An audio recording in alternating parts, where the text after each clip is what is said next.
السلام عليكم ورحمة الله وبركاته. أهلا وسهلا بكم معايا مع قناة أم أنس لكل ست بيت والأحلى الوصفات.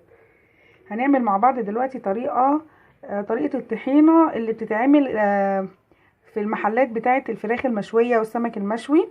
أنا معايا معلقتين من الطحينة الخام، ومعايا ربع كوباية من الخل، ونص كوباية من المية أو كوباية إلا ربع مية تكون دافية، معايا كمون، معايا ملح على فلفل أسمر.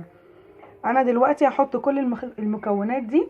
معايا مكون مهم جدا، معلش نسيت اقول لكم عليه. انا معايا عيش شامي زي ما انتم شايفين كده، انا مقطعاه مثلثات. ممكن تعملي رغيف او رغيف ونص، رغيفين زي ما انت عايزه.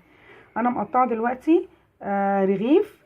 هحطه في الخلاط مع الطحينه والخل والميه والملح والكمون، وهضربهم كويس قوي، وهحطهم في بطرمان، وكده بتكون عندي الطحينه اللي ممكن نحتاجها جنب اي مشويات.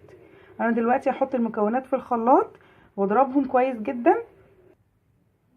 انا كده ضربت المكونات كلها معايا في الخلاط اهو. ده كده شكلها نفس الشكل اللي بنجيبه لما بنجيب مثلا فراخ مشويه او كفته او سمك مشوي، بيبقى نفس الشكل ده ونفس السمك تقريبا. فانا كده هفضيها في البطرمان اللي معايا وارجع لكم تاني. ده كده الشكل بتاعها اهو معاكم، اوريلكم السمك بتاعها اهو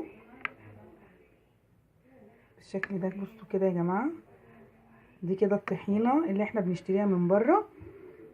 ده كده شكلها، وده البطرمان اللي انا حطيت فيه الطحينه اللي انا عملتها. طريقه سهله جدا وبسيطه، مش هتاخد منك وقت. هتضربي كل المكونات دي في الخلاط، ولو انت مش هتحطي ميه سخنه او مش عايزه تحطي ميه سخنه في الخلاط، ممكن تكوني بله الرغيف او الرغيفين العيش الشامي في شويه ميه قبل ما تحطيهم في الخلاط. انما الميه السخنه اللي انا حطيتها خليته باش بسرعه واتضرب معايا في الخلاط بكل سهوله. كده بيكون الفيديو بتاعنا خلص، ونكون خلصنا فيديو الطحينه بتاعه الحاتي.